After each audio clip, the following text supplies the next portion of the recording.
어느 날 밤이었습니다. 여느 때처럼 혼자 거실 바닥에 이불을 펴고 누웠지요.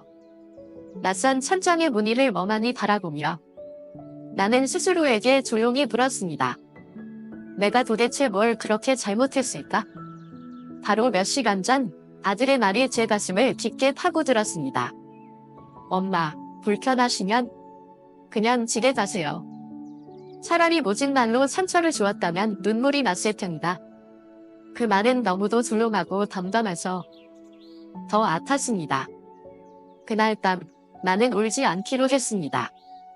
이불을 꼭 끌어안고 내가 꼭 지고 있었던 모든 미련과 기대를 하나씩 내려놓기로 마음먹었습니다. 이 이야기는 그 밤부터 시작됩니다.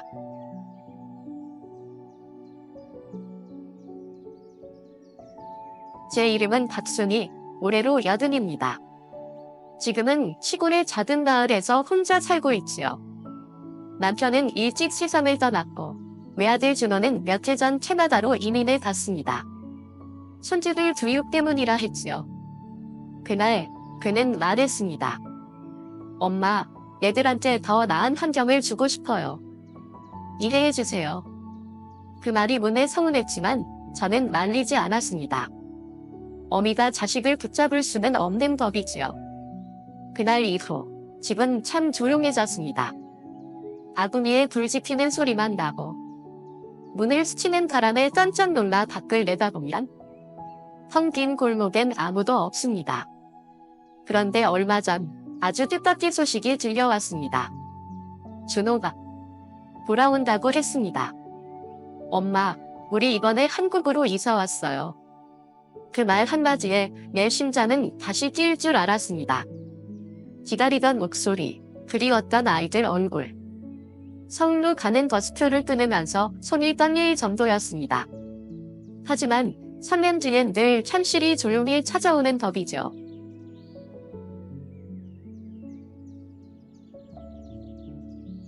서울역에 내리자 복잡한 공기부터가 달랐습니다. 수많은 사람들 틈을 뛰어 지하철을 타고 아들이 보내준 주소로 향했지요. 문이 열리자 준호가 나왔습니다. 엄마, 오랜만이에요. 그 웃음에 가슴이 찡했지만 곧바로 이어진 풍경은 너무 낯설었습니다. 집안엔 제가 들어설 자리가 없었고 손주들의 눈빛은 마치 처음 보는 사람을 대하듯 차가웠습니다. 첫째 손주는 핸드폰만 들여다봤고 둘째는 억지로 할머니 안녕하세요 라고 말했을 뿐. 아이들 방으로 곧장 들어가 문을 닫았습니다. 며느리는 늦게 들어왔고 저녁 식사 시간에도 나와 대화를 나누려는 사람은 아무도 없었습니다. 그날 밤 나는 거실 바닥에 이불을 펴며 깨달았지요. 기다림은 언제나 나 혼자였다는 것을.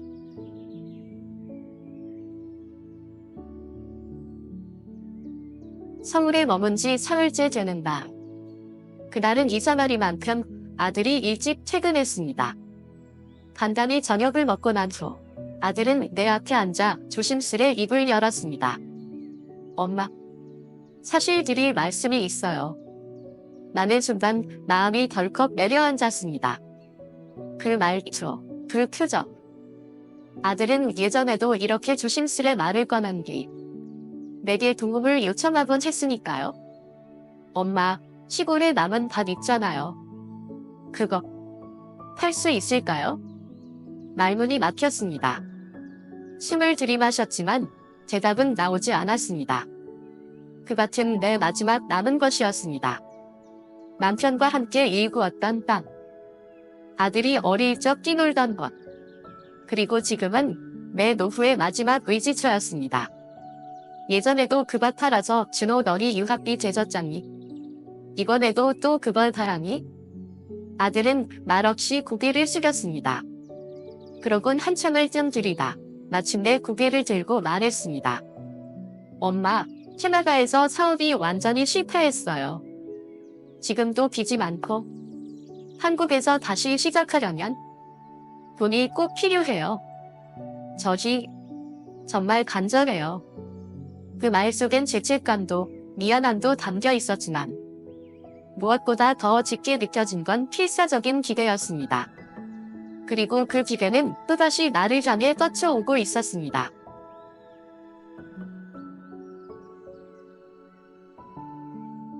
나는 조용히 창밖을 바라보았습니다. 서울의 밤은 너무 밝아서 별도 제대로 보이지 않았습니다. 마치 내 마음처럼요. 텅비고 흐릿한 별빛만이 어지럽게 흔들릴 뿐이었죠. 한참을 침묵하던 내가 결국 말문을 열었습니다. 준호야, 엄마도 이제 나이가 되어.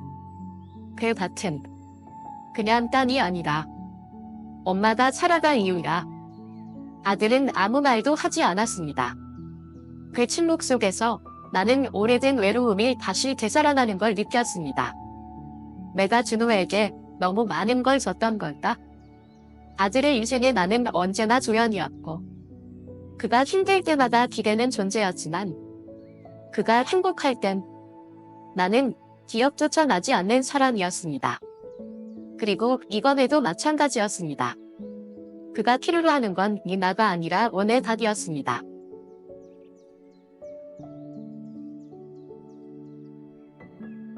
그날 밤, 거실에 누워 잠을 이루지 못하던 나는 기어이 아들에게 말을 꺼내기로 했습니다. 준호야, 밭을 파는 게 그렇게 간절하다면 엄마가 너희 집에서 같이 살면 안 될까? 한참 동안 아들은 아무 말도 없었습니다. 그러다 조용히 웃으며 말했습니다. 그건 좀 생각해봐야 할 것 같아요. 그 말이 칼날처럼 가슴을 파고들었습니다. 같이 사는 건 부담스럽지만 내 밭은 꼭 필요하다는 말처럼 들렸습니다. 그럼 밭부터 팔아주세요. 엄마 몸 안 좋아지면 그때 같이 사는 것 다시 생각해 볼게요. 그 순간 나는 깨달았습니다. 내가 준호에게 있어 무엇인지, 내가 손주들에게 어떤 존재로 남았는지, 그리고 내가 나에게 어떤 존재가 되어야 할지를.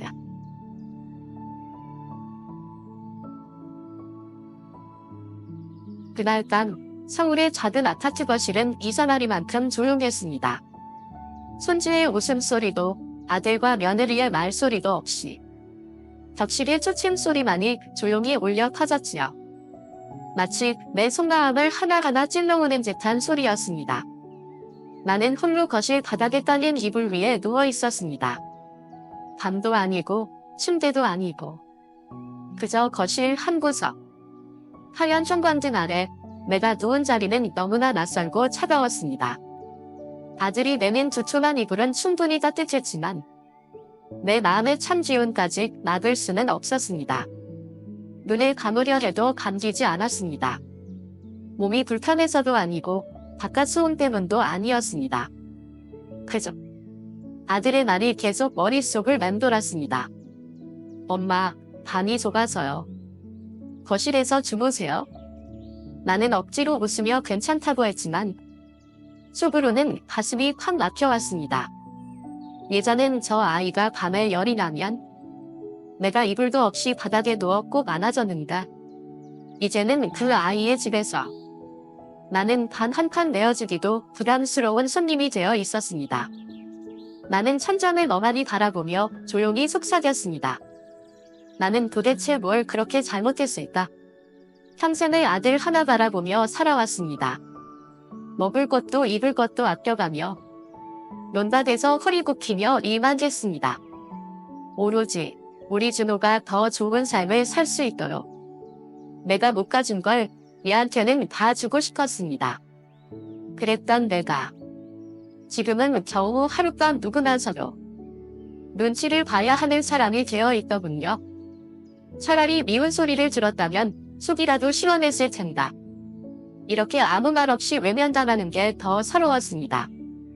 나는 등을 돌리고 벽을 향했습니다.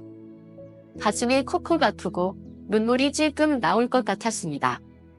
주머니 속 휴대폰이 진동을 울렸지만 확인해보니 그저 광고 문자 하나뿐이었습니다. 문득 깨달았습니다. 언제부턴가. 엄마 밥 드셨어요? 엄마 오늘 기분 어때요? 그런 말 한마디 건너는 사람도 없다는 걸. 그 누구도 나를 기다리지 않고 그 누구도 나의 하루를 궁금해하지 않는 세상이 내 앞에 조용히 놓여 있었습니다. 젊었을 때의 외로움은 누군가를 기다리는 것이지만 나이 들어 느끼는 외로움은 이제 아무도 오지 않는다는 사실을 받아들이는 것입니다. 나는 눈을 감았습니다. 눈물이 눈가에 맺히는 걸 느끼며 살짝 손등으로 훔쳤습니다. 하지만 이번엔 나는 참기로 했습니다. 이제는 더 이상 울지 않기로. 왜냐면 나는 이미 너무 많은 눈물을 흘려왔으니까. 누군가가 내 눈물을 닦아줄 거라 기대하는 것도 이젠 그만해야겠다는 생각이 들었습니다. 생각은 자연스레 고향의 밭으로 향했습니다. 아무도 없는 시골 마을. 그 조용한 밭에서 들려오던 새소리와 바람소리. 그곳이야말로 내 마음이 편히 쉴 수 있는 유일한 장소였습니다. 아들의 집은 깔끔했지만 정이 없었습니다.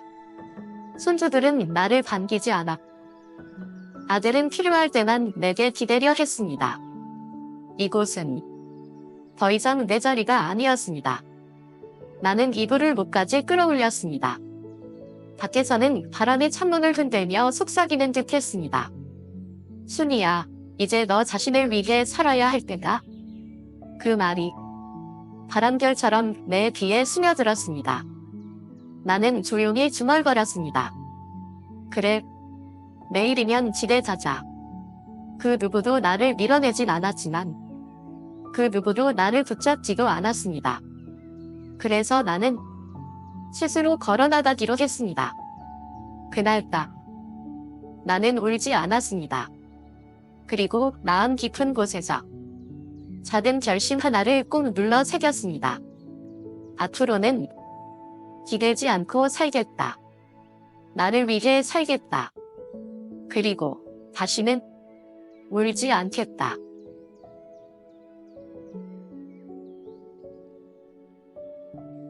아침은 유난히 흐렸습니다. 커튼 사이로 들어오는 햇살은 따뜻하기보다 어딘가 맥이 빠져 있었습니다. 나는 새벽같이 일어나 아들이 좋아하던 반찬을 만들었습니다. 된장국에 애호박을 넣고 달걀말이를 노릇하게 부쳤습니다. 예전 같으면 밥냄새에 벌떡 일어나던 준호가 오늘은 문도 열지 않았습니다. 식탁에 밥을 차려놓고 나는 기다렸습니다. 조용히. 잠시 뒤 아들이 나왔고 나는 말했습니다. 준호야, 이거 어릴 때 내가 제일 좋아하던 반찬이다. 조금이라도 먹어봐라. 아들은 힐끗 식탁을 보더니 고개를 저었습니다. 엄마, 요즘은 이렇게 안 먹어요. 그냥 간단한 시리얼이나 토스트 먹는 게 좋아요. 나는 손에 들고 있던 숟가락을 내려놓았습니다. 그 말이 정답이 아니라는 건 알지만 아들의 말투는 마치 내가 시대를 모르는 사람이라도 된 듯 차가웠습니다. 식탁 위에 남겨진 음식들을 바라보며 나는 혼자 천천히 밥을 먹었습니다. 그것은 밥이 아니라 지난 추억을 조용히 씹어 넘기는 일이었습니다. 식사를 마친 아들은 내 옆에 앉더니 다시 말을 꺼냈습니다. 엄마, 그 반말인데요. 아직 생각 안 바뀌셨어요. 나는 고개를 저었습니다. 그 밭은 엄마 인생의 마지막이라. 그거마저 팔면 난 더는 갈 데도 쉴 곳도 없어. 아들의 눈빛이 흔들렸습니다. 하지만 곧 차분히 정리된 말투요. 아들은 아주 조용히 말했습니다. 그럼 그냥 집에 가세요, 엄마. 우리도 이제 좀 편하게 살아야 하잖아요. 그 순간 나는 들리지 않는 천둥 소리를 들은 듯 했습니다. 조용했지만 가슴은 크게 울렸습니다. 그냥 집에 가세요. 그 말은 단순한 부탁이 아니었습니다. 돌려 말하지 않고 있는 그대로 말하는 거절이자 선긋기였습니다. 나는 아무 말도 하지 않았습니다. 그저 자리에서 조용히 일어나 방으로 향했지요. 마지막 정리를 하기 위해서요.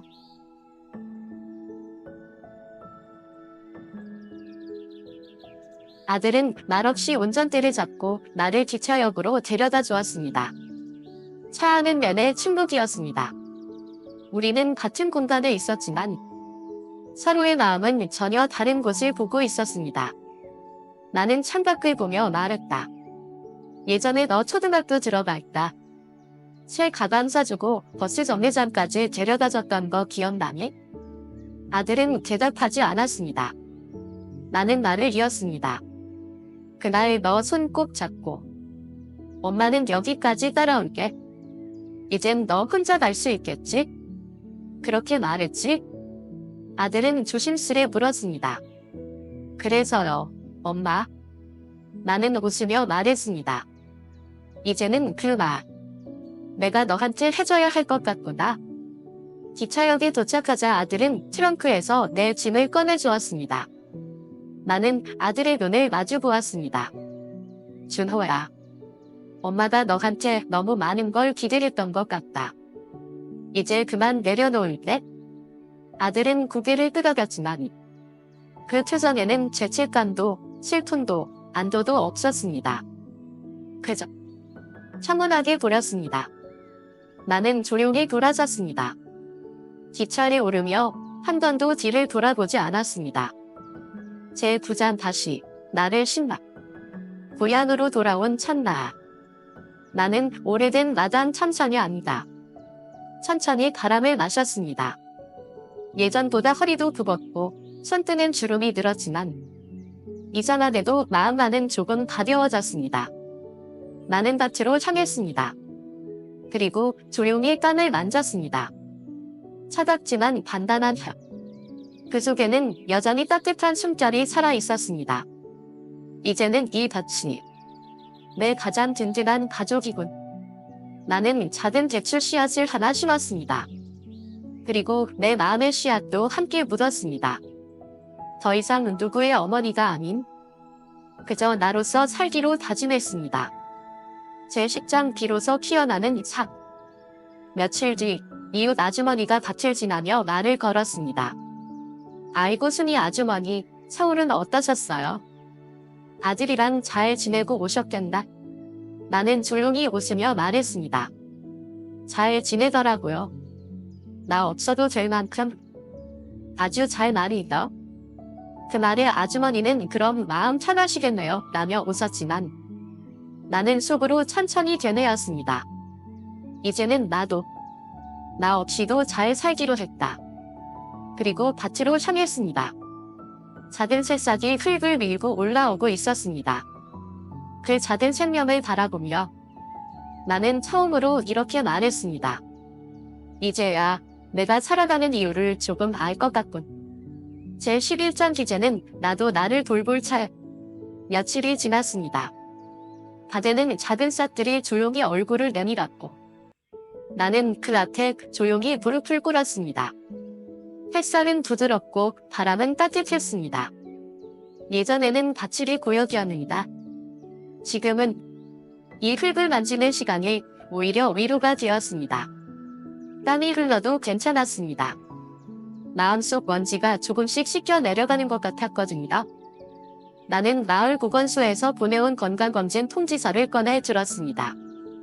예전엔 겁이 나서 가지 못했지만 이번엔 마음을 다잡고 가보기로 했습니다. 이제는 나도 나를 좀 돌볼 차례니까. 건강은 누구보다 소중한 나의 자산. 누군가 나를 챙겨주길 기다리는 대신 이젠 내가 나 자신을 챙기기로 마음먹었습니다. 제 12장 한두로 나무처럼 살기로 했다. 그날 오후 나는 오래된 단나무 아래 평상에 앉아 있었습니다. 몇 년 전 바람에 쓰러졌던 나무는 새로 심은 가지가 다시 자라고 있었습니다. 나도 이 나무처럼 다시 자라야지. 나무는 쓰러졌지만 뿌리는 남아있었기다. 다시 싹이 트고 잎이 피고 꽃이 피어나되 나 역시 상처를 딛고 다시 자라야겠다고 생각했습니다. 내 삶도 그랬습니다. 무너진 듯 보여도 뿌리는 남아있었습니다. 내가 살아온 시간, 내가 잠겨온 나이들이 결코 헛된 게 아니라는 걸 이제야 느낍니다. 나는 나무를 쓰다듬으며 속삭였습니다. 고맙다. 내 마음까지 같이 사라져서. 제 13장 마음이 편해지니 삶이 보이더라. 마을 회관에 가면 이제는 사람들이 나를 반깁니다. 예전엔 바쁘다는 핑계로 피했던 모임에도 이젠 내가 먼저 나서게 됩니다. 김치를 담글 때도 부치잔을 나눌 때도 우리는 소소한 이야기를 나눕니다. 서울 다녀오셨다면서요? 받은 음식 좋다던데요? 나는 웃으며 말합니다. 그래요. 좋은 집이에요. 다만 내 자리는 없더라고요. 그 말에 이웃 아주머니가 조용히 제 손을 꼭 잡았습니다. 신희 씨는 여기 있어요. 우리랑 같이 밭도 일구고 함께 살아요. 그 순간 눈물이 고이려다. 나는 꼭 참고 고개를 끄덕였습니다. 마음이 편해지니 이제야 주변이 보이고 삶이 다시 느껴졌습니다. 제 14장 그래도 나는 사랑했으니 괜찮다. 가끔 밤이 되면 여전히 아들 생각이 납니다. 그 아이의 첫걸음과 내 등에 엎혀 졸던 얼굴, 울다가 내 텀에서 잠들던 작은 숨결, 그 모든 순간은 여전히 내 안에 살아있습니다. 그 아이가 나를 떠났어도 내 마음에서 지워지지 않습니다. 하지만 이제는 원망보다 감사와 혐오이 더 큽니다. 그래도 나는 사랑했으니 괜찮다. 그건 나의 방식이었고 내 삶의 전도였으니까요. 누군가 내 마음을 알아주지 않아도 괜찮습니다. 내가 내 마음을 알아주면 되니까요. 마지막 잠은 내가 나로서 살아갈 수 있도록 봄이 오고 있습니다. 밭에는 새싹이 자라고 마을 길가에는 진달래가 피기 시작했습니다. 나는 오늘도 평상에 앉아 따뜻한 차 한 잔을 마시며 스스로에게 인사를 건넵니다. 순이야, 참 잘 살아왔어. 이제는 너 자신을 위해 살아도 돼. 이제 나는 더 이상 누군가의 엄마가 아닙니다. 그냥 나입니다. 내 이름, 박순이, 한 사람으로서 살아가는 중입니다. 나는 어쩌면 지금이 인생에서 가장 자유로운 시간일지도 모르겠다고 생각합니다. 지금 이 삶, 아무에게도 기대지 않고 오롯이 나로서 살아가는 이 시간 속에서 나는 조용히 진짜 나를 찾아가고 있습니다. 그리고 오늘도 나는 내 밭에 작은 씨앗 하나를 심습니다. 그 씨앗이 자라 꽃이 되고 내 마음에도 또 하나의 봄이 피어나기를 바라며 이 이야기를 듣고 계신 여러분, 혹시 지금 이 순간 외롭고 지쳐 계신가요? 혹은 누군가에게 버림받았다는 느낌에 눈물 흘리고 계신가요? 그렇다면 오늘 이 이야기가 여러분의 마음에 작은 위로가 되었기를 바랍니다. 우리는 결국 누구에게도 휘둘리지 않고 스스로를 돌보고 살아가는 삶을 살아야 합니다. 이제는 당신 자신을 위해 살아보세요. 지금부터라도 늦지 않았습니다. 그리고 꼭 기억하세요. 당신은 혼자가 아닙니다.